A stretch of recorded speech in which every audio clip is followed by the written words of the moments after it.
قال الله تبارك وتعالى في كلامه المجيد: أعوذ بالله من الشيطان الرجيم. بسم الله الرحمن الرحيم. إن علينا للهدى وإن لنا للآخرة والأولى فأنذرتكم نارا تلظى لا يصلاها إلا الأشقى الذي كذب وتولى وسيجنبها الأتقى الذي يؤتي ماله يتزكى وما لأحد عنده من نعمة تجزى إلا ابتغاء وجه ربه الأعلى ولسوف يرضى. قال المؤلف والمفسر رحمه الله تعالى: وقد ذكر غير واحد من المفسرين أن هذه الآيات نزلت في أبي بكر الصديق رضي الله تعالى عنه، حتى إن بعضهم حكى الإجماع من المفسرين على ذلك، ولا شك أنه داخل فيها أولو الأمة بأمومها، فإن لفظها لفظ الأموم، وهو قوله تبارك وتعالى: وسيجنبها الأتقى الذي يؤتي ماله يتزكى وما لأحد عنده من نعمة تجزى، ولكنه ضم الأمة وسابقهم في جميع هذه الأوصاف وسائر الأوصاف الحميدة، فإنه كان صديقا تقيا كريما جوادا بذالا لأمواله في طاعة مولاه ونصرة رسول الله صلى الله عليه وسلم، فكم من دراهم ودنانير بذلها ابتغاء وجه ربه الكريم، ولم يكن لأحد من الناس عنده منة يحتاج إلى أن يكافئه بها، ولكن كان فضله وإحسانه على السادات والرؤساء من سائر القبائل. ولهذا قال له عروة بن مسعود وهو سيد ثقيف يوم صلح الحديبية: أما والله لولا يسن لك عندي أمجزك بها لأجبتك. وكان الصديق رضي الله تعالى عنه قد أغلظ له في المقالة، فإذا كان هذا حاله مع سادات العرب ورؤساء القبائل فكيف بمن أداهم. اب مفسر رحمت اللہ علیہ سورۃ اللیل کی ان آخری آیات مبارکہ میں ارشاد فرماتے ہیں کہ یہ جو آخری آیات مبارک ہیں: وَسَيُجَنَّبُهَا الْأَتْقَى الَّذِي يُؤْتِي مَالَهُ يَتَزَكَّى وَمَا لِأَحَدٍ عِندَهُ مِن نِّعْمَةٍ تُجْزَى إِلَّا ابْتِغَاءَ وَجْهِ رَبِّهِ الْأَعْلَى وَلَسَوْفَ يَرْضَى۔ تو مفسر رحمت اللہ علیہ فرماتے ہیں کہ تقریباً اکثر مفسرین کا یہ قول مبارک ہے کہ یہ سورت جو ہے نزلت فی ابی بکر الصدیق، کہ سیدنا ابی بکر رضی اللہ تعالی عنہ کی شان میں نازل ہوئی۔ بلکہ مفسر رحمت اللہ علیہ فرماتے ہیں کہ بعض مفسرین کرام نے تو اجماع نقل کیا کہ بھی اسی پر اجماع ہے کہ یہ سورت مبارک جو ہے سیدنا صدیق رضی اللہ تعالی عنہ کے شان میں اتری ہے۔ اب مفسر ابن کثیر رحمت اللہ علیہ فرماتے ہیں کہ بھئی اس میں تو کوئی شبہ نہیں، لیکن قرآن پاک کے الفاظ مبارک جو ہیں وہ عموم پر دلالت کرتے ہیں، اور یہ قاعدہ ہے قرآن پاک میں کہ چاہے آیت ایک خاص حکم میں اترے، ایک خاص قصے میں نازل ہو، اس کا سبب خاص ہو لیکن حکم جو ہے وہ عام ہوتا۔ یعنی کیا مانا؟ تو مفسر نے فرمایا کہ اگر اسی کو بھی ہم اجماع مفسرین کو بھی سامنے رکھیں تو یہ صفتیں علی العموم ہیں قیامت تک، کہ جو شخص بھی اللہ سے ڈرنے والا ہے، اللہ کے راستے میں مال خرچ کرنے والا ہے، اور خالص مقصد بھی اللہ کی رضا ہے، اور کسی پر کوئی احسان کا بدلہ بھی نہیں ہے، تو اس بندے کو اللہ پاک کی رضا حاصل ہوگی، اللہ کی جنات حاصل ہوں گی، اور اللہ اس کو جہنم کے عذاب سے نجات دیں گے۔ یہ حکم جو ہے یہ عام ہے۔ اب سیدنا ابی بکر رضی اللہ تعالیٰ عنہ تو بطور اعلیٰ، بطور اولا اس میں شامل ہیں، اس لیے کہ سیدنا ابی بکر رضی اللہ تعالی عنہ تو کہ فرماتی ہیں مفسر رحمت اللہ علیہ کہ وہ تو ایسی شخصیت ہیں کہ سب سے پہلے ایمان لانے والے اور اپنی تمام جائیداد جو تھی وہ اللہ کے حکم میں اور حضور پاک کی نصرت میں اللہ کے راستے میں خرچ کرنے والے. اور سیدنا ابی بکر وہ آدمی ہیں جن کے رؤساء قبائل اور سادات اس زمانے میں جو قبائل کے سردار تھے ان پر بھی اس کے احسانات تھے. تو اتنا بڑا آدمی کہ جس نے اپنا سب کچھ اللہ کے راستے میں لٹا دیا ہو، جس نے اپنی پوری جائیداد اللہ کے راستے میں لٹا دی ہو، کہ جو یعنی اس وقت سرزمین مکہ مکرمہ میں آپ بہت بڑے مالدار تھے، آپ یعنی مال کے اندر بہت بڑا مرتبہ رکھتے تھے، لیکن اسلام لانے کے بعد حضور کی نصرت میں اللہ کے دین کی نصرت میں آپ نے اپنے مال کو ایسے لٹایا ہے کہ جیسے کوئی دریا بہ رہا ہو. مفسر رحمت اللہ علیہ فرماتے ہیں کہ سیدنا ابی بکر کا ان آیات کے مطابق مصداق ہونا اور اس صورت کا ان کے حق میں نازل ہونا جو ہے بالکل ٹھیک ہے، لیکن جیسے سیدنا ابی بکر کو یہ حکم شامل ہے تو یہ قاعدہ ہوتا ہے کہ العبرۃ بعموم اللفظ لا بخصوص السبب، کہ سبب چاہے خاص ہو لیکن عبرت ہوتی ہے عموم الفاظ سے، کہ اللہ کے قرآن کے اندر چاہے کوئی آیت مبارک کسی سبب خاص میں اتری ہو، کسی واقعہ خاصہ میں اتری ہو، لیکن الفاظ کا عموم جو ہے اس میں سب شامل ہوں گے جو بھی ان صفات سے متصف ہوں گے قیامت تک. تو اللہ تبارک و تعالیٰ کی قرآن پاک کی یہ صورت مبارک جو ہے یہ اتنی بڑی دلیل ہے صحابہ کی عظمت کی، اور خاص طور پر سیدنا ابی بکر رضی اللہ تعالی عنہ حضور پاک صلی اللہ علیہ وسلم کے سب سے پہلے معاون کی، سب سے پہلے ایمان لانے والے کی، اور سب سے پہلے اللہ کے راستے میں مال لٹانے والے کی، اور پھر سفر میں اور حضر میں. یعنی اس سے بڑی کوئی بات ہو سکتی ہے کہ ایک حدیث مبارک میں آتا ہے کہ حضور پاک نے سیدہ عائشہ صدیقہ رضی اللہ تعالی عنہا سے فرمایا کہ عائشہ میں نے پوری دنیا کا احسان اتار دیا، اگر دنیا میں مجھ پر کسی نے احسان کیا ہے تو میں نے اس کا بدلہ دے دیا، کیونکہ حضور پاک تو بڑے سخی تھے. آپ کی شان سخاوت کا یہ عالم تھا کہ جیسے ہوا چلتی ہے ایسی آپ کی سخاوت ہوتی. تو آپ نے فرمایا کہ دنیا میں اگر کسی نے مجھ پر کوئی احسان بھی کیا ہے تو میں نے دنیا میں ہی بدلہ اس کا ادا کر دیا، لیکن فرمایا تیرے ابا کے اتنے مجھ پر احسانات ہیں ابی بکر کے کہ ان کا بدلہ میں ادا نہیں کر سکا، ان کا بدلہ میں ادا نہیں کر سکا، اور اس کے بدلے کے لیے میں قیامت میں اپنے اللہ سے عرض کروں گا کہ میرا اللہ میری طرف سے آپ احسان ہوتا، میں ابی بکر رضی اللہ تعالی عنہ کے احسانات جو ہیں وہ اتار ہی نہیں سکتا. یعنی اب اس سے بڑا کوئی مرتبہ ہو سکتا ہے کہ جس کے بارے میں حضور فرمائے کہ میں زیر احسان ہوں، حالانکہ سیدنا ابی بکر تو غلام ہے حضور پاک کے رضی اللہ تعالی عنہ، لیکن یہ شان ہے حضرت محمد مصطفیٰ صلی اللہ علیہ وسلم کہ اس میں آپ نے ابی بکر رضی اللہ تعالی عنہ کی اتنی بڑی فضیلت بھی آئی.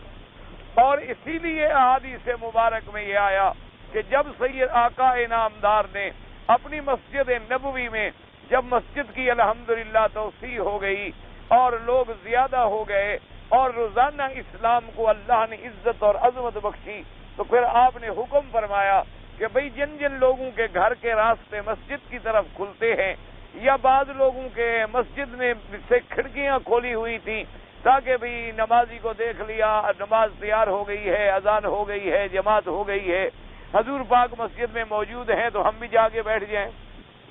تو آپ نے فرمایا کہ تمام کھڑکیاں اور تمام دروازے بند کر دو لیکن ابو بکر کا بند نہ کرو.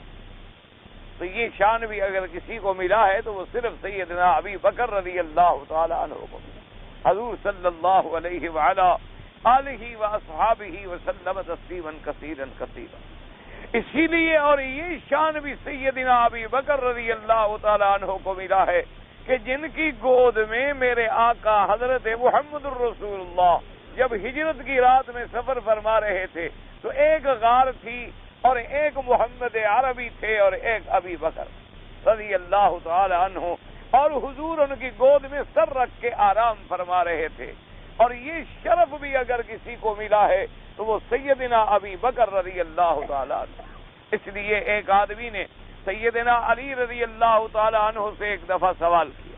اصل میں وہ آدمی جو تھا وہ طبعاً یعنی دلی طور پر ابی بکر اور عمر کے حق میں نہیں تھا. اس لیے اس کے سوالات کرنے کا مقصد یہ تھا کہ تاکہ کوئی ایسی بات ہمیں معلوم ہو جائے کہ جس سے سیدنا ابی بکر اور سیدنا عمر رضی اللہ عنہما کی شان میں کوئی کوتاہی ہو سکے، کوئی کمی کی جا سکے. کیونکہ یہ جتنا بڑا فتنہ ہے یہ حضرت عثمان رضی اللہ تعالی عنہ کے زمانے سے شروع ہو گیا. اسی دور میں یہ لوگ جو تھے آ گئے اور انہوں نے اسلام کے اندر داخل ہونے کے بعد اپنے آپ کو گروہوں میں تقسیم کر دیا. کچھ گروہ جو تھے وہ حضرت عثمان رضی اللہ تعالی عنہ کے حامی بن گئے اور کچھ گروہ نے حضرت علی رضی اللہ تعالی عنہ اور اہل بیت رسول پاک صلی اللہ علیہ وسلم ان کو اپنا بنانے کے لیے کوشش کی اور لڑائی بڑھتی گئی حتیٰ کہ حضرت عثمان شہید ہو گئے، حضرت عمر رضی اللہ تعالی عنہ شہید ہوئے اور حضرت علی رضی اللہ تعالی عنہ شہید ہوئے. صحابہ میں جنگیں کرائیں. تو یہ سب ان دشمنان اسلام یہودیوں کی کار ستانی تھی جنہوں نے سب سے پہلے اس فتنے کا بیج بویا. تو ایک آدمی حضرت علی کی خدمت میں آئے رضی اللہ تعالی عنہ کی اور کہنے لگے کہ حضرت آپ ہمیں یہ بتلائیں کہ علم میں سب سے بڑا کون ہے؟ کیونکہ علم میں حضرت علی بڑے معروف تھے نا. حضور صلی اللہ علیہ وسلم نے ان کے علم کی بڑی تعریف فرمائی اور حضور صلی اللہ علیہ وسلم نے ان کے قضاء اور فیصلوں کی بڑی تعریف فرمائی کہ بھئی حضرت علی کو اللہ نے فیصلے کرنے کا بڑا ایک سمجھ دی. یہ ایک خاص سمجھ ہوتی ہے، اللہ جس کو عطا کر دے، اللہ تبارک و تعالی جس کو عطا فرما دے. اس لیے حضور نے فرمایا اقضاکم علی، کہ تم سب میں سے زیادہ بہتر فیصلے کرنے والا جو ہے وہ حضرت علی. جیسے آپ نے فرمایا اقرأکم ابی، کہ تم سب میں بہتر قرآن پڑھنے والا جو ہے وہ ابی ابن کعب ہے. یعنی قرات کے اندر اللہ نے ان کو مرتبہ عطا فرمایا. اور یہ تو ایک علم ہے نا جی، اللہ جس کو عطا فرمایا. جیسے حضرت داؤد علیہ السلام، حضرت سلیمان علیہ السلام، اللہ تبارک و تعالی نے ان کو بڑا علم عطا فرمایا. اور حضرت داؤد علیہ السلام باپ ہیں اور حضرت سلیمان علیہ السلام بیٹے ہیں. لیکن اللہ نے قوت فیصلہ پھر حضرت سلیمان کو اپنے ابا سے بھی زیادہ عطا فرمایا.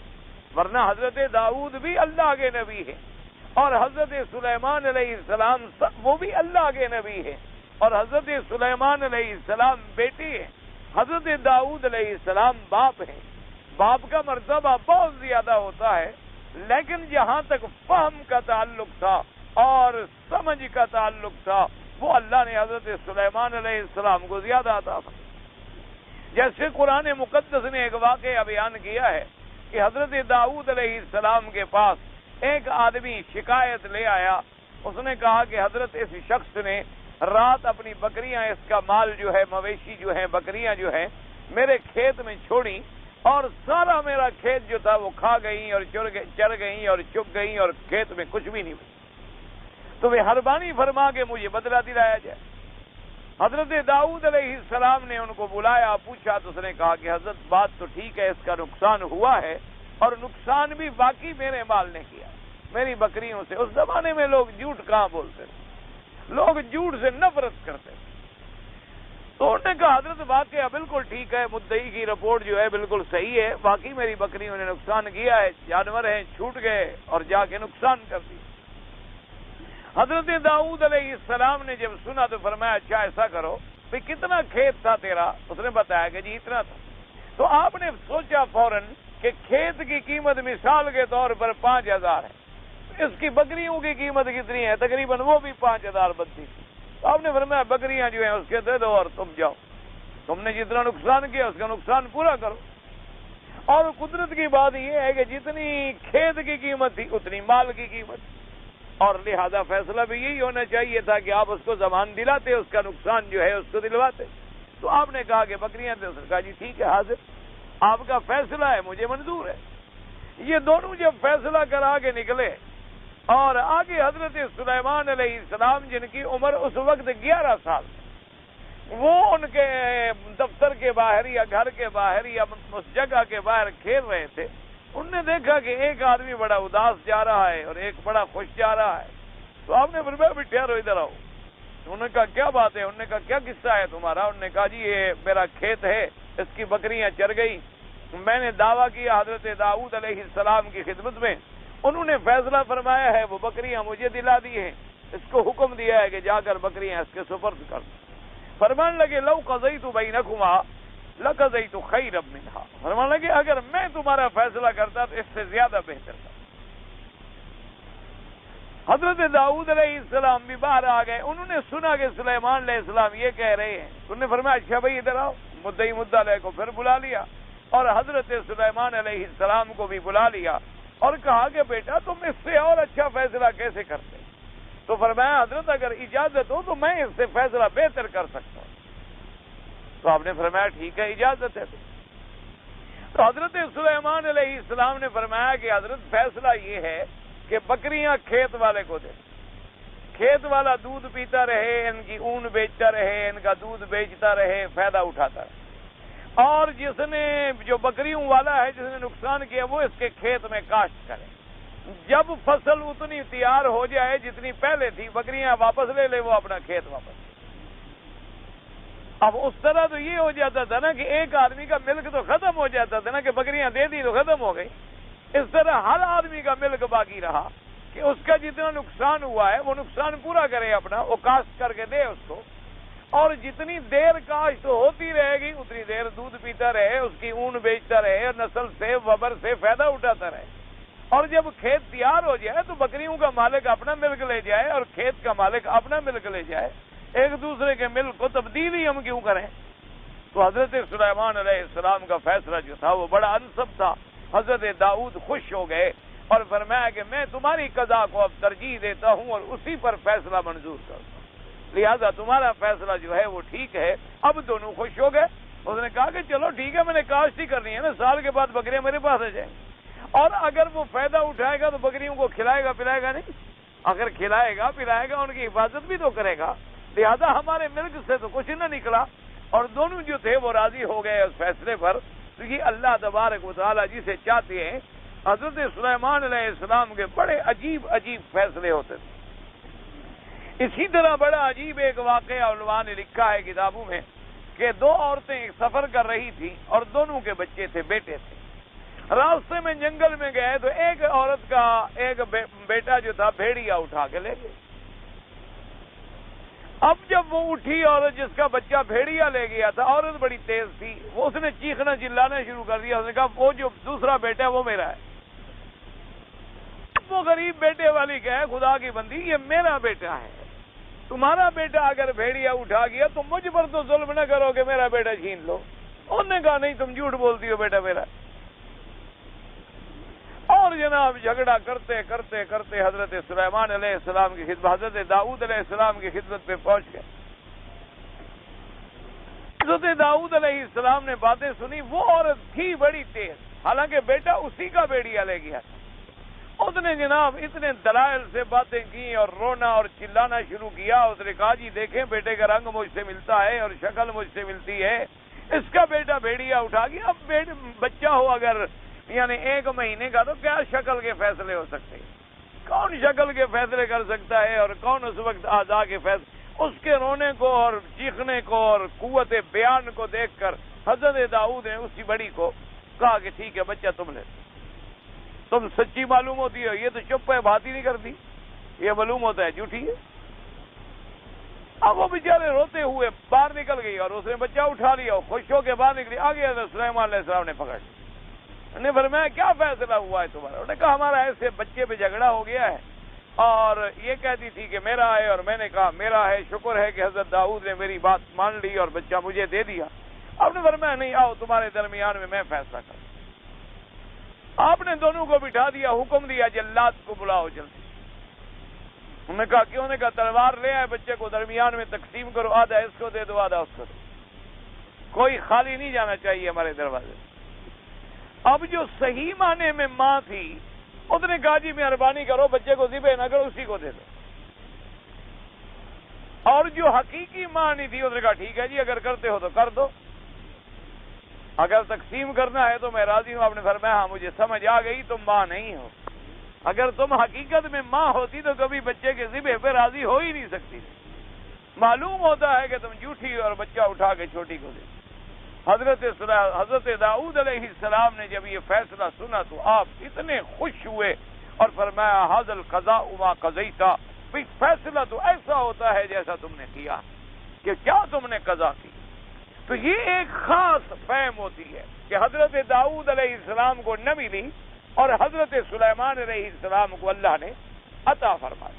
اب یہ علیحدہ علمی بحثیں ہیں کہ ایک نبی جب پہلے فیصلہ کر دے تو کیا اس کا فیصلہ ختم کیا جا سکتا، اور کیا ایک پیغمبر کا فیصلہ وحی کے ساتھ تھا یا اجتہاد کے ساتھ تھا، اور کیا ایک اجتہاد کے بعد دوسرے اجتہاد سے پہلا اجتہاد جو ہے وہ منسوخ ہو سکتا ہے یا نہیں ہوتی ہے. بہت بڑی علمی بحثیں ہیں اور یہ میرا موضوع نہیں. تو بہرحال کہنے کا مقصد یہ تھا کہ بعض علوم میں اللہ نے فہم دی ہوتی ہے، جیسے حضرت سیدنا علی رضی اللہ تعالیٰ عنہ کو بڑی اللہ نے فہم دی، جس کے بارے میں حضرت عمر کہہ رہے ہیں کہ لولا علی لہلک عمر. یعنی کتنا بڑی شان ہے سیدنا علی رضی اللہ تعالیٰ عنہ کہ فرما رہے ہیں حضرت امیر المومنین عمر بن الخطاب کہتے ہیں کہ لولا علی، اگر علی نہ ہوتا تو آج میں برباد ہو گیا ہوتا. ایک قضا میں آپ نے فیصلہ کر دیا، ایک عورت کو رجم کا حکم دے دیا. حضرت علی نے فرمایا کیا کر رہے ہیں آپ؟ انہوں نے فرمایا زنا ثابت ہے، حمل ثابت ہے، بچہ زنا کا پیٹ میں لے کے کھڑی ہوئی ہے، تو اب اس کو رجم نہ کریں تو کیا کریں؟ فرمایا چلو گناہ اس نے کیا ہے، اس بچے کا کیا قصور ہے جو ماں کے پیٹ میں، آپ اس کو رجم نہیں کر سکتے. آپ نے سزا عورت کو دینی ہے جس نے زنا کیا ہے، یہ تو نہیں کہ اس کی سزا اس کے بچے کو بھی ملے نہ حق جو پیٹ کے اندر ہے اور وہ بھی رجم میں مارا جائے. قیامت میں آپ کیا جواب دیں؟ تو آپ نے فرمایا پھر کیا کیا جائے؟ کہا بالکل چھوڑیں. وضع حمل ہو جائے اور بچہ دودھ پینا چھوڑ دے، روٹی کھانے کے قابل ہو جائے، پھر اس کی ماں کو سزا دی جائے. تو حضرت عمر رو پڑے، فرمایا علی آج اگر تم نہ ہوتے میں تو برباد ہو گیا، میرے حکم سے ایک بچہ مر جاتا نہ. تو اتنی اللہ نے ان کو بڑی فہم عطا فرمائی تھی. تو اس لیے سائل نے بڑے ڈھنگ سے پوچھا کہ جی سب سے بڑا عالم کون ہے؟ تو اس کا خیال تھا فرمائیں گے کہ میں ہوں، لیکن حضرت علی تھے وہ بھی سمجھ گئے کہ اس کے پوچھنے کا کیا مقصد ہے، یہ تو بدباطن ہے، یہ تو دشمن ہے ابی بکر عمر عثمان کا. آپ نے فرمایا سب سے بڑا عالم جو ہے سیدنا ابی بکر رضی اللہ تعالی. کہا حضرت آپ سے بھی بڑا عالم ہے؟ آپ نے فرمایا ہاں مجھ سے بھی بڑا عالم. اس نے کہا حضرت کوئی دلیل ہو؟ اس نے فرمایا قرآن حدیث پاک میں ہے کہ فَلْيَأُمُّكُمْ أَقْرَأُكُمْ اور فَلْيَأُمُّكُمْ أَعْلَمُكُمْ، تمہارا امام نماز میں وہ بنے جو بڑا عالم ہو. تو حضور نے اپنی زندگی میں مصلی پہ ابو بکر کو کھڑا کیا ہے، ہمیں تو کھڑا نہیں کیا. اگر وہ بڑا عالم نہ ہوتا تو کبھی حضور اس کو مصلی پہ کھڑا نہ کرتے. معلوم ہوا کہ وہ تمام صحابہ میں علم میں بڑا تھا، اس لیے مصلی پہ کھڑا ہو. اس نے کہا اچھا بھی یہ بات بھی ٹھیک ہے. اس نے کہا حضور یہ بتائیں کہ تمام صحابہ میں سب سے بڑا سخی کون ہے؟ اس کے دماغ میں تھا کہ بھی حضرت علی بڑے سخی ہیں اور آپ نے مسکینوں کو اور یتیموں کو اور قیدیوں کو کھانا دیا اور آپ نے ہر مقام پہ بڑا خرچ کیا ہے. حضرت علی نے فوراً فرمایا کہ ابی بکر. اس نے کہا حضرت وہ آپ سے بھی سخی ہیں؟ فرمایا ہاں مجھ سے بھی سخی ہیں. ہم لوگوں نے تو وہ خرچ کیا کچھ گھر میں بھی بچا دیا، یہ تو ابو بکر تھا کہ سب کچھ اٹھا کے حضور کے دربار میں لے آئے. جب حضور نے پوچھا کہ اپنے گھر میں کیا رکھا ہے، کہا حضور اللہ کا نام کافی ہے. جب آپ نے فرمایا ہے کہ مجھے مال چاہیے تو میں گھر میں کیسے رکھ سکتا ہوں؟ آپ کا حکم تھا بس مجھے اللہ کا نام کافی ہے کہ سارا مال آپ کے دربار میں ہے. اس سے زیادہ سخی کون ہو سکتا ہے؟ اب اس نے کہا حضرت اچھا میرا ایک اور سوال بھی ہے، آپ یہ بتلائیں کہ سب سے بڑا بہادر کون ہے؟ کیونکہ حضرت علی تو بڑے بہادر تھے، آپ تو بطل تھے ماشاءاللہ. حضرت علی رضی اللہ تعالیٰ عنہ کی بہادری تو ضرب المثل تھی. حضرت علی رضی اللہ تعالیٰ عنہ کے بارے میں آپ کتابیں اٹھا کے پڑھیں کہ جب میدان جنگ میں آتے تھے تو علماء نے لکھا ہے، مورخین نے لکھا ہے کہ معلوم ایسے ہوتا تھا کہ میدان ان کے قدموں سے لرز رہا ہے، اور جب میدان میں نکلتے تھے کفر لرزہ پر اندام ہو جاتا تھا. ایسا تو نہیں تھا کہ جس شخص نے مرحب جیسے آدمی کو للکارا ہو، ایسا تو نہیں تھا کہ جس نے کفر کی قوتوں کو للکارا ہو اور کبھی قدم پیچھے نہیں ہٹایا. اور جب جنگ ہوتی سب سے پہلے حضرت علی نکلتے. حضور فرماتے تم ٹھہرو تم نہ نکلو, ابھی تم ٹھہر جاؤ بھائی, تمہیں تو ہم اس وقت کام میں لگائیں گے جب ہمارے بازو ٹوٹ جائیں گے. تم اپنے آپ کو سب سے پہلے کیوں آگے پیش کر رہے ہو؟ تو اتنی بڑے بہادر تھے. اس نے کہا حضرت آپ یہ بتائیں کہ تمام صحابہ میں سب سے بڑا بہادر کون ہے؟ حضرت علی نے فرمایا ابی بکر. اس نے کہا حضور وہ بہادری میں بھی آپ سے بڑا ہے؟ فرمایا بالکل بڑا ہے. کعبۃ اللہ کے بت صاف کرنے تھے, حضور نے کہا کہ نیچے ہو جاؤ. ایک قدم رکھا تو میں نے کہا حضور بس میری کمر ٹوٹتی ہے, میں نہیں برداشت کر سکتا. یہ اتنا بڑا بہادر تھا, حضور کو کندھے پہ بٹھا کے پہاڑوں میں چڑھ گیا. اس کی بہادری کا کون مقابلہ کرے؟ فرمایا سب سے بڑا بہادر بھی ابو بکر رضی اللہ تعالیٰ عنہ, کہ میں تو قدم برداشت نہ کر سکا کہ صرف حضور قدم رکھ کے ذرا میٹنا چاہتے تھے دیواروں پہ جو بت بنے ہوئے تھے. میں نے کہا حضور بس اب میری ہمت نہیں رہی کہ میں برداشت کر سکوں. اس کی بہادری کا کیا کہنا ہے کہ اتنے بڑے اونچے پہاڑ پہ حضور جیسی نبوت کے بوجھ کو اٹھا کے چڑھ جائے اور غار تک جا کے پہنچا دے, تو اس سے بڑا بہادر بھی کیوں ہو سکتا؟ فرمایا سب سے بڑا بہادر بھی ابی بکر. اس لیے ہمیشہ یہ قاعدہ ہے اور عقیدہ اہل سنت والجماعت ہے, یاد رکھیں کہ اللہ کے نبی کے بعد سب سے افضل جو امت میں ہے وہ سیدنا ابی بکر. حضور صلی اللہ علیہ وسلم, کیونکہ حضور تو نبی ہے, حضور تو امام الانبیاء ہے, حضور تو افضل الانبیاء ہے, حضور تو خاتم الانبیاء ہے, حضور پاک تو تمام نبیوں سے بھی افضل, تمام رسولوں سے بھی افضل. یعنی یوں سمجھے اللہ کے نبی کے بعد, یعنی حضور کے بعد امت میں, یعنی پوری امت میں قیامت تک کے لیے جو سب سے افضل ہے وہ سیدنا ابی بکر ہے رضی اللہ تعالی عنہ وارضا. اللہ تبارک و تعالی ان پہ کروڑوں صلاۃ و سلام تو روزانہ پہنچ رہے ہیں, اللہ اور زیادہ پہنچائے, اللہ تبارک و تعالی اور زیادہ پہنچائے, اور ہمیں ان کی محبت اور ان کے مرتبے کو سمجھنے کی توفیق عطا فرما. یعنی اس سے بڑا آدمی کیا ہو سکتا ہے جی کہ جس نے سب کچھ اللہ کے راستے میں لٹا دیا. اس لیے اور پھر شان دیکھیں نا جی, ساری دنیا عبادت میں لگی ہے, اللہ کے اولیاء, شہداء, صدیقین, عباد اللہ الصالحین, لیکن یہ کتنا بڑا شان ہے کہ اللہ جس کو فرما دے کہ ابو بکر ہم تمہیں راضی کریں گے. یعنی دنیا اللہ کی رضا ڈھونڈنے کے لیے پریشان ہے کہ پتہ نہیں اللہ راضی بھی ہوں گے یا نہیں ہو, پتہ نہیں ہماری عبادت قبول ہوگی نہیں ہوگی, ہمارا عمرہ منظور ہوگا نہیں ہوگا, ہمارا حج منظور ہوگا نہیں ہوگا, ہمارے صدقات زکوٰۃ خیرات منظور ہوں گے نہیں ہوں. لیکن یہ شان ابی بکر ہے کہ ابھی زندہ موجود ہیں اور اللہ قرآن میں فیصلے کر رہا. اور اندازہ فرمائیں کہ لفظ دونوں کے ایک ہیں. جس لفظ کے ساتھ میرے اللہ نے اپنے مدنی کا وعدہ کیا ہے اسی لفظ کے ساتھ ابو بکر کا وعدہ کیا. یعنی اسی سے آپ اندازہ فرمائیں. اللہ نے فرمایا بَلَا سَوْفَ يُؤْتِيكَ رَبُّكَ فَتَرْضَىٰ. اللہ نے فرمایا میرا مدنی ہم آپ کو اتنی دیں گے, اتنی دیں گے, اتنی دیں گے کہ آپ کو ہم راضی کر دیں گے. اس لیے حضرت ابن عباس فرماتے تھے نا کہ قرآن مقدس میں یہ سورت جو ہے بڑی رحمت والی آیت ہے. صحابہ نے پوچھا حضور کیسے؟ فرماتے تھے بڑی رحمت والی, ارجا آیتن فی کتاب اللہ, سب سے بڑی مسلمانوں کو امید دلانے والی یہ آیت ہے کہ اللہ نے میرے مدنی سے وعدہ کیا ہے میں قیامت میں آپ کو راضی کروں گا. حضرت ابن عباس نے فرمایا میرا نبی کبھی راضی نہیں ہوگا جب ایک بھی کوئی جہنم میں پڑا ہو آپ راضی نہیں ہوں, سب کو نکالیں گے تو راضی ہوں گے. فرمایا اس سے بڑی امید دلانے والی اور آیت کیا ہو سکتی, کیونکہ حضور تو اتنے شفیق ہیں, آپ رحمت للعالمین ہیں, اور آپ کا اتنا کرم ہے, اتنا سخا ہے, اتنا جود ہے, تو آپ کیسے راضی ہوں گے اگر آپ کی امت جہنم میں پڑی ہو.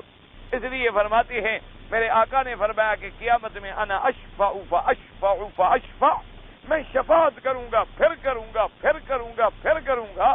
آخر میرا رب مجھ سے فرمائیں گے ہر رضیت یا محمد, اب راضی بھی ہوگے نہیں؟ تو میں کہوں گا رضی تو یا رب, رضی تو یا رب, رضی تو یا رب, میرے رب اب میں راضی ہوں, اب میں راضی ہو گیا ہوں, اب میں راضی ہو گیا. وہی لفظ بعینہ ہی ابی بکر کے حق میں ہے. وَلَسَوْفَ يُعْطِيكَ رَبُّكَ فَتَرْضَىٰ حضور کے حق میں، اور یہاں ابو بکر کے حق میں کیا؟ وَلَسَوْفَ يَرْضَىٰ کہ ابو بکر ہم بھی آپ کو راضی کریں۔ اسی لیے آیا کہ رضی اللہ عنہم ورضوا عنہ، رضی اللہ عنہم ورضوا عنہ، یعنی آپ اندازہ فرمائیں کہ جس کے جنت کی بشارت دینے والا کون ہے؟ حضرت محمد مصطفیٰ صلی اللہ علیہ وسلم۔ دعا کریں اللہ ہمیں بھی جنت نصیب کر دے۔ حضور باغ میں بیٹھے ہیں، مدینہ منورہ کے باغ میں ایک کنویں کے کنارے پر میرے آقا آگے بیٹھے، اپنے پاؤں مبارک لٹکا دیے اور کنارے پہ یوں بیٹھ گئے، اور اس صحابی کو حکم دیا کہ کوئی اندر نہ آئے باغ میں آرام کرنا چاہتا ہوں علیحدہ، کوئی آدمی اندر نہ آئے میری اجازت کے بغیر۔ صحابی کہتے ہیں تھوڑی دیر گزری، دروازہ کھٹکا، میں دروازے پہ گیا تو آگے ابی بکر کھڑے۔ میں نے کہا حضور کا حکم ہے، اب میں آپ کو روک بھی نہیں سکتا، ابو بکر کو کیسے روکوں؟ لیکن مدنی پاک کا حکم ہے، وہاں بھی میں نہیں انکار کر سکتا، تو اس لیے آپ ناراض ہے نا، میں جا کر پوچھ لوں پہلے سردار سے۔ آپ نے فرمایا ہاں پوچھو۔ کہتے ہیں میں نے آگے پوچھا، فرمایا بس جاؤ دروازہ بھی کھول دو، بشر ہو بالجنہ، دروازہ بھی کھول دو اور جنت کی مبارک بھی دے۔ ابو بکر تمہیں اندر آنے کی بھی اجازت ہے، صرف یہاں اندر آنے کی نہیں بلکہ جنت کے جانے کی بھی خوشخبری سن لو۔ سین نے لکھا ہے، حدیث پاک میں آتا ہے کہ جیسے میرے مدنی نے کنویں مبارک میں اپنے پاؤں لٹکائے ہوئے تھے، حضرت ابی بکر نے بھی اسی طرح لٹکا لی۔ اب اس پر بھی محدثین نے بحثیں کی ہیں۔ دعا کریں اللہ قرآن و حدیث پڑھنے کی توفیق دے تو سمجھنے کی بھی توفیق دے، اللہ تبارک و تعالی اس کا فہم بھی عطا فرمائے۔ آج تو مشکل یہ ہو جاتی ہے نا کہ جیسے مثل مشہور ہے کہ کوئی آدمی ہلدی کی ایک گانٹھ کسی نے باندھ لی تھی اور حکیم بن گیا تھا۔ آج کل تو مشکل یہ ہو جاتی ہے نا کہ ایک آدمی اگر 2 لفظ بھی پڑھ لینا تو اس کو جناب پتہ نہیں کیا ناز ہوتا ہے، سارا دن آدمی ڈھونڈتا رہتا ہے ان کا دماغ چٹ کرنے کے لیے کہ میرا تو خراب ہے دوسروں کا بھی خراب تھا۔ حالانکہ اندازہ فرمائیں کہ حضور جو پاؤں لٹکا پہ بیٹھے، محدثین نے اس میں بحث کی ہے کہ آخر ابو بکر نے آپ کی نقل کیوں کی، ورنہ ان کو ادب کے ساتھ سامنے کھڑا ہونا چاہیے تھا، اسی طرح آگے بیٹھ گئے۔ محدثین نے لکھا ہے اصل وجہ یہ تھی کہ حضور خوش بیٹھے تھے، بے تکلفانہ بیٹھے تھے، آرام، جیسے آدمی خوشی میں پاؤں لٹکا کے بیٹھ جاتا۔ تو ابو بکر نے کہا حضور کی طبیعت میں بار نہ گزرے، میں بھی ویسے بیٹھ جاؤں تاکہ حضور دل میں کوئی محسوس نہ فرمائے اور میرے لیے ٹھیک ہو کے بیٹھنے کی تکلیف نہ کرے، بلکہ یہ سمجھیں کہ میرا یہ بیٹھنا جو ہے زیادہ پسند ہے حضرت ابی بکر۔ تو یہ بھی کمال ادب تھا تاکہ حضور پاک کے کسی آرام کے اندر خلل نہ آئے۔ تو یہ شان جو ملی تھی تو سیدنا ابی بکر رضی اللہ تعالیٰ عنہ کو ملی۔ اور اس سے بڑی کوئی شان ہو سکتی ہے کہ غار میں ہو تو ابی بکر ہو اور مزار میں ہو تو ابی بکر ہو، اور حضور یعنی جب غار میں آرام کریں تو گود ابی بکر کی ہو، اور جب میرے مدنی کی موت کی گھڑی آئے تو گود عائشہ کی ہو۔ بی بی عائشہ فرماتی ہے حضور کا سر مبارک میرے سینے پہ رکھا تھا، جب حضور کی سانس مبارک نکلی ہے، جب آپ کی روح مبارک نے پرواز فرمایا ہے تو سیدہ عائشہ کہتی ہے میرے سینے پہ حضور کا سر مبارک تھا، اور فرماتی ہیں گھر بھی میرا تھا، سینہ بھی میرا تھا، بستر بھی میرا تھا اور حجرہ بھی میرا تھا، اور اس دن نوبہ بھی میرا تھا، اور سب سے آخری چیز یہ تھی کہ میں نے مسواک نرم کر کے حضور کو دیا جو آپ نے استعمال فرمایا۔ یعنی آپ اندازہ فرمائیں۔ اور پھر زندگی میں تو بڑے لوگوں کو بوسہ دینے کا موقع ملا ہوگا، صحابہ کو بھی ملا ہوگا، ازواج مطہرات کو بھی ملا ہوگا، لیکن حضور کی وفات کے بعد اگر ملا ہے تو صرف ابی بکر کو ملا ہے کہ آپ اندر آتے ہیں اور چادر ہٹاتے ہیں آپ کے چہرے مبارک سے اور پیشانی پہ بوسہ دیں، یعنی وہ بوسہ بھی اگر نصیب ہوا ہے تو سیدنا ابی بکر رضی اللہ تعالی عنہ کو نصیب۔ حضور صلی اللہ علیہ وعلا آلہ واصحابہ وسلم تسلیما کثیرا کثیرا۔ تو اس لیے اور ایک حدیث پاک میں آیا حضور نے فرمایا کہ اگر مجھے اجازت ہوتی کہ میں کسی کو اپنا خلیل بنا لوں، اپنا دوست بنا لوں، اور تو میں ابو بکر کو بناتا، لیکن میں نے اللہ سے زیادہ کسی سے محبت ہو نہیں سکتی، لہذا جو محبت اللہ کے لیے ہونی چاہیے اس کو میں کہیں تقسیم نہیں کر سکتا، ورنہ اگر مجھے اجازت ہوتی تو میں حضرت ابی بکر کو اپنا خلیل بنا لیتا۔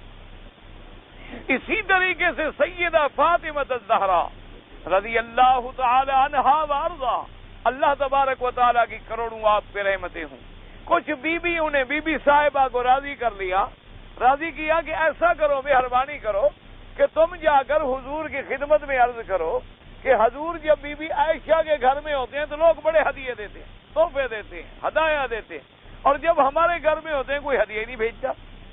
تو یہ کیا بات ہے؟ حضور سب کو حکم دے دیں کہ بھی ہدیہ بھیجنا ہے، سب کے گھر میں برابر بھیجنا۔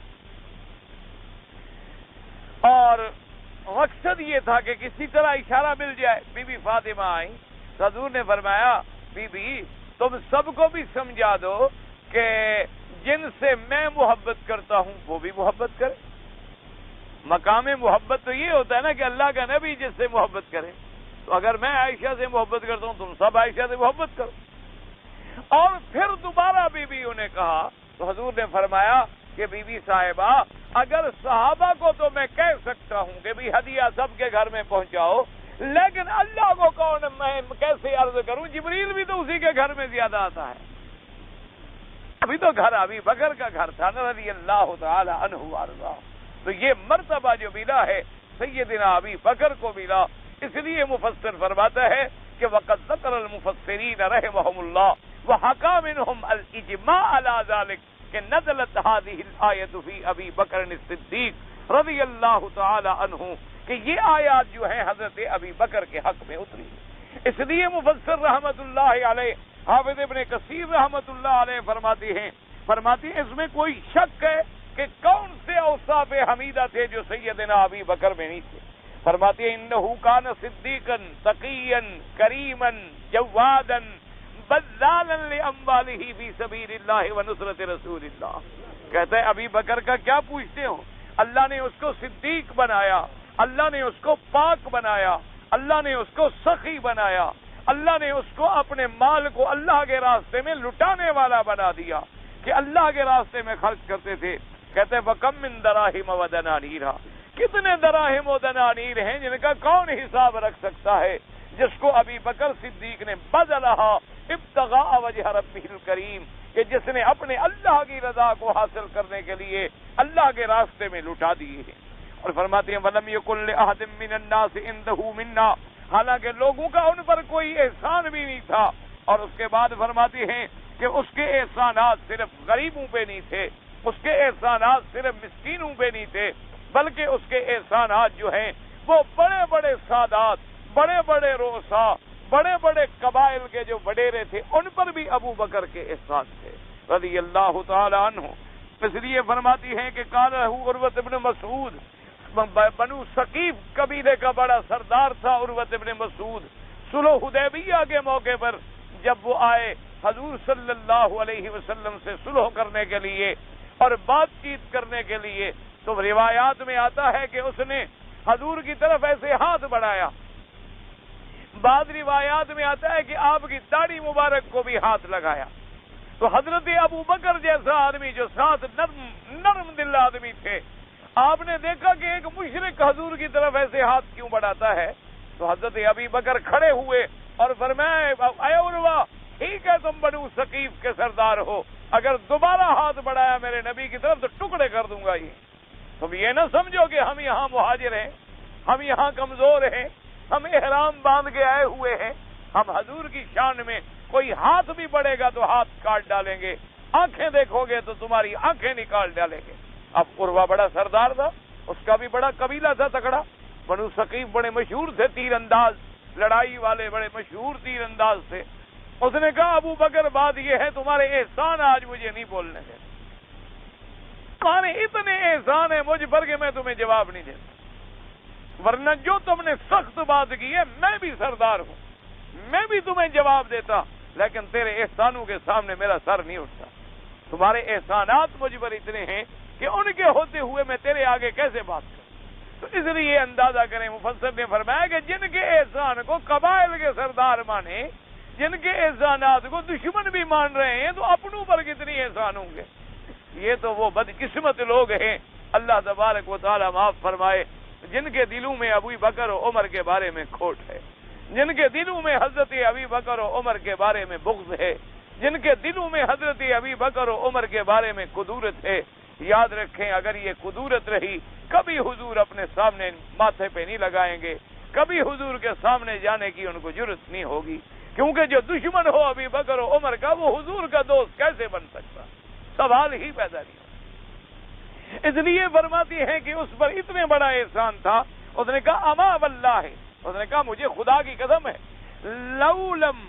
لولا ید لک عندی، اگر تیرا احسان مجھ پہ نہ ہوتا لعجبتک، حالانکہ تیرے احسان ایسے ہیں کہ میں اتار نہیں سکا، اس لیے میں خاموش رہتا ہوں. کہتے ہیں وکان صدیق رضی اللہ تعالیٰ عنہ، آپ نے بڑی سخت بات اس کو کہہ دی تھی. اس لیے مفسر فرماتا ہے کہ جب سادات عرب کے ساتھ، جب رؤسائے قبائل کے ساتھ آپ کا یہ عالم تھا اور آپ کے سخاوت کا یہ مقام تھا، فکیف بمن اداہم، جو اور لوگ ہوں گے ان کے ساتھ پھر سیدنا ابی بکر رضی اللہ تعالی عنہ کا کیا مقام ہے. اسی لیے حضرت عمر رضی اللہ تعالی عنہ نے، آپ نے لکھا ہے کہ ہم نے دیکھا ایک عورت تھی بیچاری، بیوہ عورت تھی، بڑھیا، کوئی اولاد نہیں، کوئی بیٹا نہیں، کوئی مددگار نہیں، کوئی ساتھی نہیں، کوئی اعانت کرنے والا نہیں. حضرت عمر فرماتی ہے میں نے دل میں سوچا کہ اب میں ایسا کروں گا کہ صبح کی نماز کے بعد فوراً اس بی بی بڑھیا کے گھر میں جاؤں گا، اس کے گھر کو صاف کر دوں گا، پانی بھر دوں گا، اور کوئی ضرورت ہوگی تو وہ بھی پوری کر دوں. تو حضرت عمر فرماتی ہے کہ میں آیا بڑھیا کے گھر میں، دیکھا تو صفائی ہو چکی ہے، پانی بھرا ہوا ہے. میں نے پوچھا اماں جان کسی چیز کی ضرورت ہے؟ فرمایا نہیں بیٹا، کوئی آدمی آیا تھا وہ سب کچھ دے گی. تو حضرت عمر فرماتی ہے میرے دل میں خیال آیا کہ بھئی آج شاید مجھے دیر ہو گئی ہے، کل ایسا کریں گے کہ نماز کے سلام کے فوراً بعد چلا جاؤں. فرماتی ہے دوسرے دن گیا تو دوسرے دن بھی سب کچھ ہو چکا تھا. فرماتی ہیں پھر میں نے سوچا کہ چلو نماز سے پہلے وہاں سے ہو کے پھر نماز پہ جاؤں. فرماتی ہیں پھر میں گیا، پھر بھی سارا کام ہو چکا تھا. فرماتی ہیں ایک رات پھر میں چھپ کے بیٹھ گیا، دیکھوں وہ بندہ کون ہے جو ہمیں موقع ہی نہیں دیتا. فرماتی ہے میں کیا دیکھتا ہوں کہ خرج ابی بکر رضی اللہ، کہ حضرت ابی بکر رضی اللہ تعالی عنہ جا رہے ہیں اپنا چہرہ چھپائے ہوئے کہ کوئی دیکھ بھی نہ دے، کوئی احسان بھی نہ سمجھے، کوئی اس کو میری خدمت بھی نہ سمجھے، اور میرا عمل خالص جو ہے وہ ریا بھی نہ بن جائے. فرماتی ہیں کہ حضرت جا رہے ہیں اور جا کے صفائی کر کے سارا کام کر کے نکلے. فرماتی ہے میں آگے آ گیا. میں نے کہا ابھی بکر ان چھوٹے چھوٹے کاموں میں بھی ہمیں نمبر نہیں دیتے، اسلام میں بھی تم نے ہمیں موقع نہ دیا، پہلے نمبر لے گئے. اب یہ تو چھوٹے موٹے کام ہیں، کم از کم غریبوں کی خدمت کا، بیواؤں کی خدمت کا، یتیموں کی خدمت کا، اس میں تو کم از کم ہمیں نمبر لینے دیا کرو، لیکن تم تو ہمیں یہاں بھی موقع نہیں دیتے. یعنی اندازہ فرمائیں سیدنا ابی بکر رضی اللہ تعالی عنہ. اور یہ شان بھی پورے صحابہ میں یاد رکھو، صرف سیدنا ابی بکر کو ملی ہے کہ آپ بھی مسلمان، ابا بھی مسلمان، اماں بھی مسلمان، بیوی بھی مسلمان، بیٹے بھی مسلمان، اولاد بھی مسلمان، سب کے سب داخل ہوئے اسلام میں، اور یہ مرتبہ کسی کو نہیں ملا. کوئی خود مسلمان ہوا تو باپ مسلمان نہیں، خود مسلمان ہوا تو ماں مسلمان نہیں، خود مسلمان ہوا تو بیٹا مسلمان نہیں ہوا، خود مسلمان ہوا تو عزیز کوئی مسلمان نہیں ہوا. لیکن یہ شرف ملا ہے، یہ مقام ملا ہے تو سیدنا ابی بکر رضی اللہ تعالی عنہ وارضا کو ملا ہے کہ آپ بھی اسلام میں آئے، ابھی قحافہ بھی اسلام میں آئے، آپ کی بیوی بھی اسلام میں آئی، عائشہ اولاد اور بیٹیاں اور عبد الرحمان آپ کے بیٹے عبداللہ سب اسلام میں داخل. یہ مرتبہ بھی ملا ہے تو صرف حضرت سیدنا ابی بکر رضی اللہ تعالی عنہ کو.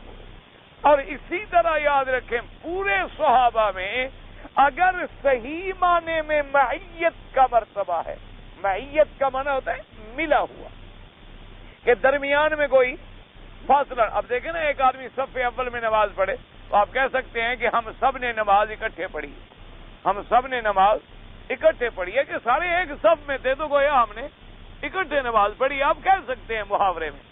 لیکن جو بالکل آپ ایک دوسرے سے مل کے کھڑے ہو، آپ کہیں گے بھائی اکٹھے کیا، وہ تو میرے ساتھ ملا ہوا تھا، وہ میرے ساتھ جڑا ہوا تھا، ہمارے تو درمیان میں اور بندہ ہی کوئی نہیں تھا، آپ کیا بات کریں. ہم نے ایسے نماز پڑھی ہے کہ ہمارے درمیان میں، اچھا ایک آدمی نے عشاء کی نماز پڑھی صف اول میں، ایک نے پڑھی برآمدے میں، وہ بھی کہہ سکتا ہے جی آج عشاء کی نماز میں اکٹھے تھے، کیا مانا نماز سب نے اکٹھے پڑھی ہے، لیکن جو جتنا قریب ہوگا اس کا مرتبہ اور ہوتا چلا جائے گا۔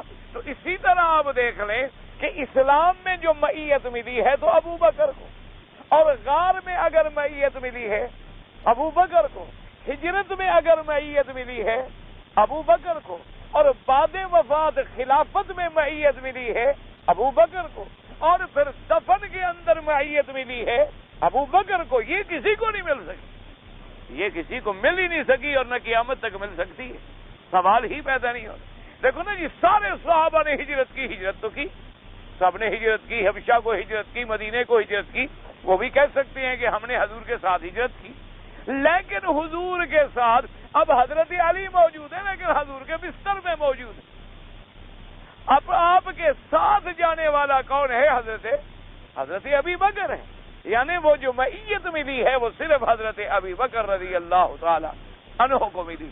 لیکن افسوس یہ ہوتا ہے کہ اگر دل میں قدورت آ جائے تو پھر اچھی بات بھی سمجھ نہیں آتی۔ اس لیے ہمارے بعض بھائی جو اس غلط فہمیوں کا شکار ہیں وہ کہتے ہیں جی کیا ہو گیا، ابو بکر تو خادم بن کے گیا تھا، اصل مقام تو حضرت علی کو ملا کہ حضور کے بستر پہ سویا، حضور کے تخت پہ بیٹھا، تو اصل مقام تو ان کو ملا تھا، لیکن یہ اندازہ نہ کر سکے کہ بستر پہ سونا انعام ہے یا نبی کا بستر بننا انعام ہے۔ ایک آدمی حضور کے بستر پہ سویا، ایک آدمی کے سینے پہ میرا مدنی سویا، تو اب دونوں میں فرق کیا ہوگا؟ اور ایک آدمی کو اللہ اور کہتی ہیں کہ دیکھو جی حضرت علی کو حضور نے امین بنایا کہ بھئی ہماری امانتیں جتنی ہیں تم بعد میں یہ پہنچا دینا سب کے گھر میں، تو حضور کا اعتماد امانت میں زیادہ حضرت علی پہ تھا، تو اس لیے حضرت علی رضی اللہ تعالی عنہ وارضا کو امین بنایا گیا۔ لیکن یہ بات سمجھ نہ آئی کہ ایک آدمی کو اللہ نے امین بنایا ہے دولت پر، اور ایک کو امین بنایا ہے محمد مدنی کے بدن پر، کہ تم مال کی حفاظت کرو اور تم میرے مدنی کی حفاظت کرو۔ تو آپ خود اندازہ فرمائیں کہ کس کا مقام امانت بڑھ جائے گا، ورنہ ہمارے لیے تو وہ بھی آنکھوں کے نور ہیں اور وہ بھی آنکھوں کے نور ہیں۔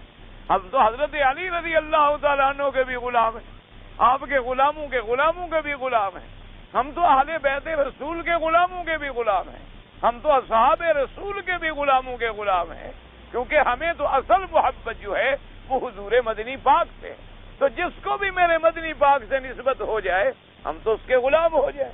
ہم مدینے پاک سے کیوں پیار کرتے ہیں؟ اس لیے کہ میرے مدنی کا شعر بن گیا، حضور صلی اللہ علیہ وسلم کا گھر بن گیا، ہم اس مٹی سے بھی پیار کرتے ہیں، اس شہر سے بھی پیار کرتے ہیں، اس فضا سے بھی پیار کرتے ہیں، وہاں کی کھجوروں کو بھی ڈھونڈ ڈھونڈ کے لے کے حفاظت کر کے رکھتے ہیں کہ بھئی اس شہر کو نسبت ہو گئی۔ تو جس کو اتنی نسبت ہے جب ہم اس کا پیار نہیں چھوڑ سکتے، تو جس کو نسبت ملے میرے مدنی محمد مصطفیٰ کی، جس کو ملے معیت محمد مصطفیٰ کی، یا اصحاب رسول اللہ کی، یا اہل بیت رسول اللہ کی رضی اللہ تعالی عنہم و ارضاہم، اللہ تبارک و تعالی ہمیں سب کی محبت نصیب فرما دے، اور دعا کریں اللہ قیامت میں ہمارا ان کے ساتھ حشر فرما دے۔ اللہ تبارک و تعالی ہمیں صحیح معنوں میں ان کی محبت اور ان کے مراتب کو سمجھنے کی توفیق دے۔ اللہ تعالی عالم علمہ وتم۔ اصل میں انشاءاللہ چونکہ میں نے کل سفر پہ بھی جانا ہے تو اس لیے میرا خیال تھا بھی چلو سورت پھر زندگی واپس آئیں گے تو پھر شروع کریں گے۔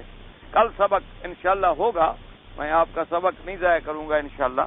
دعا کریں اللہ پاک آسان فرما دے، اور وہ بھی سفر اللہ کے دین کے لیے ہے انشاءاللہ، اور اللہ اپنے دین کا، مدرسے کا اور مسجد کا اور جتنے ہمارے وہاں معاملات ہیں اللہ مدد فرمائے، اور اللہ کسی بندے کا محتاج نہ کرے۔ بس یہ آپ کے بس ایک ہی درخواست ہے کہ آپ دعا کرتے رہیں گے تو میرے کام سب ہوتے رہیں گے انشاءاللہ۔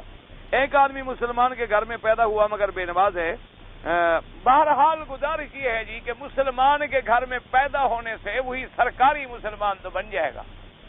اسی لیے میں نے کہا تھا نا کہ ایک ہوتا ہے قانونی مسلمان کہ پاسپورٹ میں لکھ دیا مسلم، مسلمان ہے، آئیڈینٹی کارڈ میں لکھا ہوا ہے مسلم، مسلمان ہے، نکاح خان نے لکھ دیا مسلمان ہے، مسلمان ہے، ورنہ امام احمد ابن حنبل رحمت اللہ علیہ کا فتویٰ ہے کہ جو شخص بالغ ہونے کے بعد ایک نماز عمدن چھوڑ دے وہ کافر ہو جاتا ہے، اس کا نکاح ٹوٹ جاتا ہے، اور وہ فرماتے ہیں مر جائے اس کا جنازہ نہ پڑھا جائے اور مسلمانوں کے قبرستان میں اس کو دفن بھی نہ کیا۔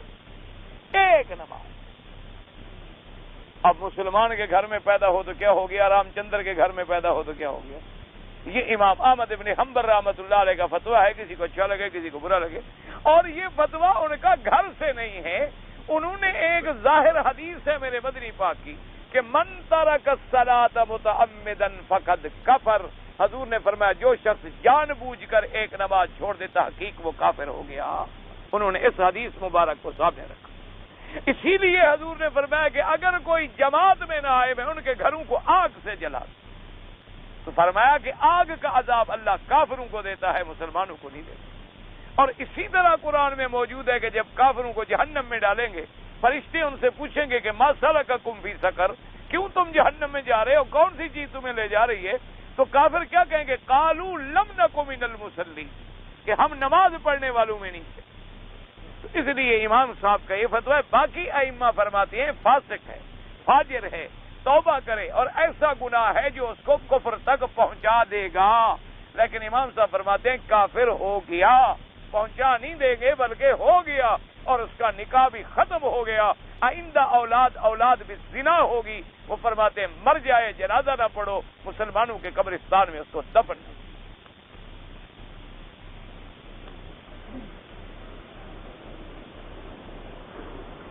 پتہ ہے جی کہ ہے کہ عمرے کے علاوہ سر مڈانا شریعت میں کوئی سر مڈائے کوئی منع نہیں۔ ویسے عمرے میں تو سر مڈانا سنت ہے، ضروری ہے، اس کے بغیر احرام نہیں کھلتا۔ ویسے عمرے کے بغیر بھی کوئی سر مڈائے، مرضی بال رکھے، مرضی۔ حضور پاک نے بال مبارک رکھے ہیں۔ حضرت علی رضی اللہ تعالیٰ عنہ ہمیشہ سر منڈوا دیتے تھے، اس طرح پھروا دیتے تھے۔ صحابہ نے پوچھا حضرت کیا بات ہے، آپ ہمیشہ اس طرح پھروا دیں، بال نکلنے ہی نہیں دیتے؟ فرمانے لگے کہ میرے بال بڑے خوبصورت تھے اور مجھے بالوں سے بھی بڑا پیار تھا، لیکن حضور نے فرمایا کہ تحت کل شعرۃ جنابہ، کہ ہر بال کے نیچے جنابت ہوتی ہے، میں ڈرتا ہوں کہیں پانی نہ پہنچے، میرا غسل ہی نہ ہو اور نمازیں بھی نہ ہوں، اس لیے فرمایا میں تو سر کا دشمن ہو گیا ہوں۔ اس دن کے بعد میں تو بالوں کو نکلنے بھی نہیں دیتا۔ بہرحال بال رکھو تو شریعت کے مطابق رکھو، انگریزوں کی نقل نہ کرو۔ بال رکھو تو محمد الرسول اللہ کی شکل کرو، حضور کی سنت پہ عمل کرو، سیدھی باقاعدہ مانگ نکالو، یہاں تک بال رکھو، یہاں تک رکھو، یہاں تک رکھو، بڑے خوبصورت بال ہوں، اور تم یہ نیت رکھو کہ اقتدا ہو محمد مصطفیٰ کی، یہ نہ ہو کہ تم اقتدا کرو مائیکل جیکسن کی، پھر قیامت میں اسی کے ساتھ اٹھنا پڑے گا۔ یہ دیکھ لو، تمہاری مرضی ہے جس کے ساتھ شوق ہو۔ ہمارے لیے تو دعا کر دو اللہ ہمیں حضور کے قدموں میں اٹھائے۔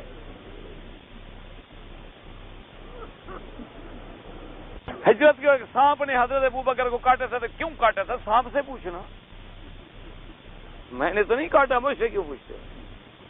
عجیب، آدمی کوئی سوال ہو تو آدمی جواب بھی دے۔ مرد عورت کی نماز میں فرق ہے؟ کوئی فرق نہیں۔ معراج کا صحیح تاریخ کیا اللہ کو پتا ہے؟ اس وقت تاریخ ہی نہیں تھی جب معراج ہوا، تو میں تاریخ کیسے بتا دوں؟ تاریخ تو بنی ہجرت سے، جب حضور نے ہجرت کی، معراج ہوا ہجرت سے پہلے۔ اس لیے بعض علماء نے لکھا 27 رجب تھی، بعض نے کہا 16 رجب تھی، بعض نے کہا رمضان تھا، بعض نے کہا شوال تھا، مہینوں میں بھی فرق ہے۔ اس لیے جب چیزیں روایت میں، اصل بات کیا ہے کہ حضور کا معراج برحق ہے، باقی تاریخ کیا تھی، دن کیا تھا، وقت کیا تھا، اس بحث میں پڑھنے کی ہمیں ضرورت ہی نہیں۔ ہمارا ایمان ہے معراج پر، کہ قرآن نے بتلا دیا کہ حضور کو معراج ہوا، بس ہمارا ایمان ہے۔ اگر وہ 27 کو ہوا تو آمنا، 26 کو ہوا تو آمنا، رجب میں ہو تو آمنا، رمضان میں ہو تو آمنا، ہمارا تو معراج پر ایمان ہے۔ یہ تاریخ کی بحثیں لوگوں کو ایسی پڑھی ہیں کہ سالگرہ کرنی ہوگی نا اتنے۔ ہاں 27 معراج کی رات بناتے ہیں نا، جیسے سالگرہ بناتے ہیں۔ یہ ڈیٹیں منانا، ڈے، برتھ، ڈیتھ، یہ انگریزوں کی سنت ہے، محمد عربی کا اس سے کوئی تعلق نہیں۔ یہ تو انگریز مناتے تھے کہ آج عیسیٰ علیہ السلام پیدا ہوئے، آج فلانا نبی پیدا ہوا، آج فلاں کا یوم وفات ہے، آج فلاں کا یوم پیدائش ہے۔ اسلام کہتا ہے جو کام ہے اس کو قائم رکھو، کہ معراج میں حضور کو کیا تحفہ ملا؟ نماز، جو نماز پڑھتا ہے وہ معراج کا قائل ہے، جو نہیں پڑھتا وہ معراج کا منکر، سیدھی سی بات۔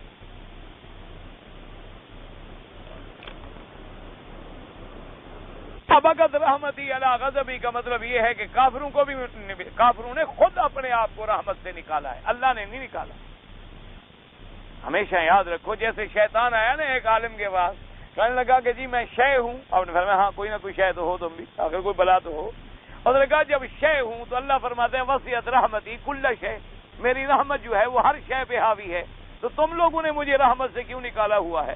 تو عالم نے کہا آگے تم نے پڑھا نہیں کہ فَسَأَكْتُبُهَا لِلَّذِينَ يَتَّقُونَ، کہ اللہ فرماتی ہے میں نے اپنی رحمت ان کے لیے لکھی ہے جو متقی ہوتے ہیں، جو متقی نہیں ہیں ان کے لیے رحمت کا سوال ہی نہیں۔